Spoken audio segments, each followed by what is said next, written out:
Hello বন্ধুরা, তোমরা সবাই কেমন আছো? আশা করি সকলেই খুব ভালো আছো আর আমিও ভীষণ ভালো আছি। তোমাদের আরেকবার পূজাস কিচেনে সকলকে স্বাগত। আজকে আরেকটি নতুন রেসিপি নিয়ে চলে এসেছি বন্ধুরা, সেটি হলো ছোট মাছের চচ্চড়ি। এই শীতের দিনে সিম পেঁয়াজগুলি কিন্তু আমাদের সকলেরই বাড়িতে প্রায় থেকেই থাকে।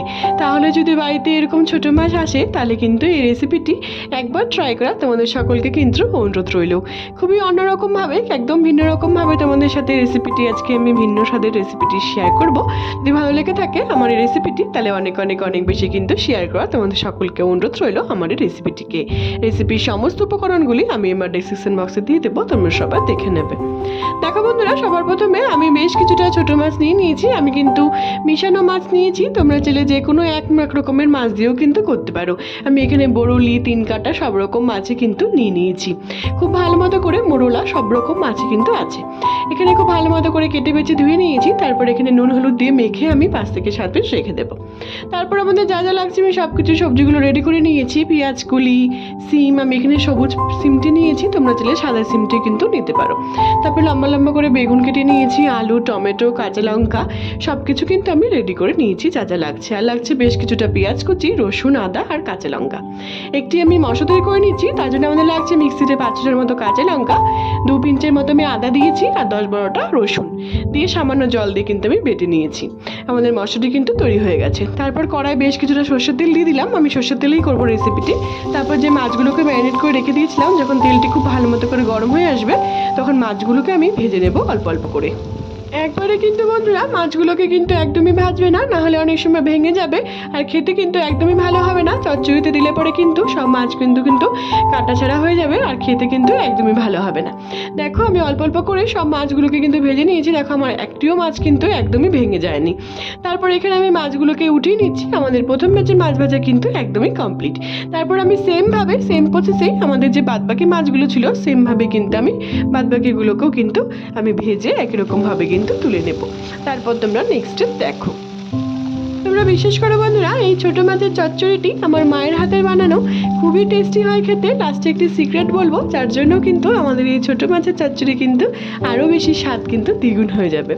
দেখো আমাদের সেকেন্ড ব্যাচের মাছ ভাজাও কিন্তু হয়ে গেছে। এবার আমি বাদবাকি মাছগুলোকেও কিন্তু সেমভাবে একই রকমভাবে ভেজে নিচ্ছি। আমার মা বিশেষ করে শীতের দিনে কিন্তু এই রেসিপিটি বাড়িতে কিন্তু একবার হলেও বাড়িতে ট্রাই করে, কারণ কেন খেতে কিন্তু দুর্দান্ত লাগে গরম গরম ভাতের সাথে। সব মাছগুলোকে আমি ভেজে তুলে নিয়েছি। তারপর ওই মাছ ভাজার তেলেই বেশ কিছুটা কালো জিরে ফোড়ন দিয়ে নিলাম। যখন দেখবো খুব সুন্দর একটি গন্ধ বেরিয়েছে, তারপরে যে আমি পেঁয়াজগুলোকে কুচি করে রেখে দিয়েছিলাম বন্ধুরা, 2-3টের মতো আমি পেঁয়াজ নিয়ে নিয়েছি। তোমরা তোমাদের মাছ বুঝে কিন্তু নিতে পারো। তারপর খুব ভালো মতো করে ভাজা ভাজা করে নিয়েছি বেশ কিছুক্ষণ ধরে। তারপর এখানে কাঁচা লঙ্কা, আদা, রসুনের যে পেস্টটি করে রেখেছিলাম সেটিকে আমি দিয়ে দিলাম। দিয়ে কাঁচা গন্ধ যাওয়া অবধি এটিকে আমি ভেজে নেব বা ভাজা ভাজা করে নেব। সামান্য একটু জল দিয়ে দিলাম মিক্সিটিকে ধুয়ে। তারপর যখন দেখবো খুব সুন্দর করে এটিকে কাঁচা গন্ধ চলে গেছে, তারপর এখানে আমি 1-2-3টার মতো আমি টমেটো কুচি দিয়ে দিলাম। টমেটো কুচিতে দেওয়ার পর তারপর এখানে আমি পরিমাণ মতো এখানে আমি নুন দিয়ে দিচ্ছি। আমি একবারেই নুনটি অ্যাড করছি, তোমরা জেলে কিন্তু বাদবাকি নুনটি পরেও অ্যাড করতে পারো। তারপর এখানে খুব ভালো মতো করে নাড়াচাড়া করে নেওয়ার পর সব রকম গুঁড়ো মশলাটি আমি অ্যাড করে দিচ্ছি। আমি এখানে 1 টেবিল চামচ করে ধনে গুঁড়ো, হলুদ গুঁড়ো, কাশ্মীরি লঙ্কার গুঁড়ো, জিরে গুঁড়ো সব কিন্তু নিয়ে নিয়েছি। সামান্য একটু জল দিয়ে আমি তেল ছেড়ে আসা অবধি কিন্তু বন্ধুরা একটুখানি এটিকে ভাজা ভাজা করে নেব, কষিয়ে নিব। তারপর যখন দেখবো খুব সুন্দর করে এটি হালকা একটু তেল ছেড়ে এসছে, তারপর যে আমি সবজিগুলো রেখেছিলাম সেগুলোকে আমি এক এক করে সবগুলো দিয়ে দিব। আলু, সিম, বেগুন, পেঁয়াজ কুলি, সামান্য একটু লঙ্কা আমি তোমাদের দেখিয়ে দিচ্ছি আমি কখন কি নিচ্ছি। দেখো আমি খুব ভালো মতো করে এটিকে সবগুলো সবজি কিন্তু আমি অ্যাড করে দিয়েছি কড়াইয়ের মধ্যে। তারপর সবার লাস্টে দিচ্ছি 3-4টের মতো কাঁচা লঙ্কা। ঝালটি কিন্তু বন্ধুরা অবশ্যই তোমরা তোমাদের ইচ্ছে মতো অ্যাড করবে। তারপর খুব ভালো মতো করে এই সবগুলো মশলার সাথে কিন্তু আমি সবগুলো সবজিকে কিন্তু খুব ভালো মতো করে নাড়াচাড়া করে আমি খুব সুন্দর করে কিন্তু রান্না করে নেব। এটিকে ঢেকে ঢেকে আমি 5 থেকে 7 মিনিট করে কিন্তু বন্ধুরা আমি 2বার কিন্তু রান্না করে নিয়েছি। তোমরা দেখো আমি এখানে 5 থেকে 7 মিনিট এটিকে আমি রান্না করে নিলাম। দেখো আমাদের সবজিটি কিন্তু খুব সুন্দর করে সিদ্ধ হয়ে গেছে। তোমরা এরকম করে রান্না করারই চেষ্টা করবে। দেখো তোমাদের আমি একটি কেটে দেখাচ্ছি কতটা সুন্দর করে আমাদের সবজিগুলো সব কিন্তু সিদ্ধ হয়ে গেছে। তারপর আমি আবার ঢেকে 5 থেকে 7 মিনিট কিন্তু রান্না করে নেব।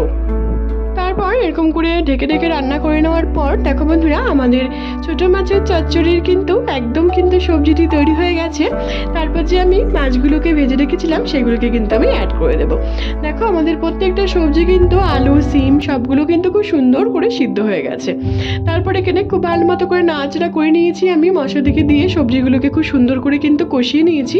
কতটা সুন্দর লাগছে দেখতে তোমরা দেখতেই পাচ্ছ, সিমটিও কত সুন্দর আমাদের সিদ্ধ হয়েছে দেখো।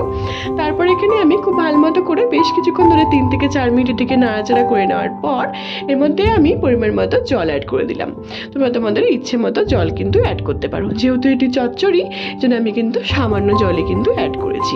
তারপর এখানে খুব ভালো মতো করে নাড়াচাড়া করে নেওয়ার পর জলটিকে দিয়ে আমি যে মাছগুলোকে ছোটো মাছগুলোকে ভেজে রেখে দিয়েছিলাম বন্ধুরা, ছোটো মাছ কিন্তু তোমরা তোমাদের ইচ্ছে মতো যেটা খেতে ভালোবাসো সেটি দিয়েও কিন্তু অবশ্যই এই রেসিপিটি ট্রাই করতে পারো। দিয়ে খুব ভালো মতো করে নাড়াচাড়া করে নেব।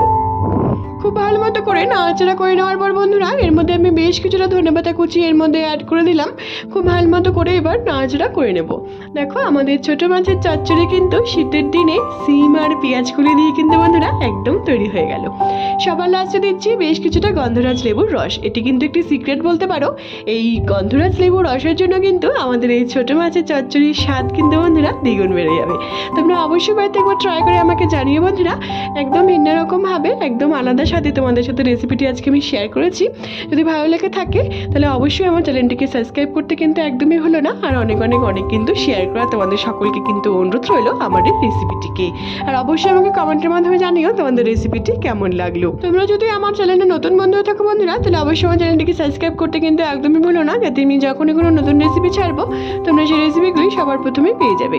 আর যে সকল বন্ধুরা অলরেডি আমার চ্যানেলটিকে সাবস্ক্রাইব করে ফেলেছে তাদের কিন্তু অসংখ্য ধন্যবাদ। আর অবশ্যই আমাকে কমেন্টের মাধ্যমে জানিও তোমাদের এই ছোটো মাছের চচ্চড়ি রেসিপিটি কেমন লাগলো। গরম গরম ভাতের সাথে এরকম যদি একটি রেসিপি হয় বিশেষ করে দুপুরে, তাহলে কিন্তু শীতের দিনে আর কিছু কিন্তু আমার মনে হয় তরকারি হয় না। তোমরা অবশ্যই বাড়িতে একবার ট্রাই করে আমাকে জানিও বন্ধুরা সিম আর পেঁয়াজ কুলি দিয়ে এই ছোটো মাছের চচ্চড়িটি নতুনভাবে নতুন পদ্ধতিতে তোমাদের কেমন লাগলো। আমার ফেসবুক আর একটি রান্নার পেজ আছে বন্ধুরা সুইট কিচেন দিয়ে, সেটির লিঙ্ক আমি সবশেষে তোমাদের সাথে শেয়ার করে দেবো। সেটিকে ফলো করার আর অনেক অনেক অনেক বেশি শেয়ার করার কিন্তু তোমাদের সকলকে অনুরোধ রইল। সবাই ভালো থেকো বন্ধুরা, সুস্থ থেকো। আবার নেক্সট ভিডিওতে দেখা হচ্ছে নতুন একটি রেসিপি নিয়ে। টাটা।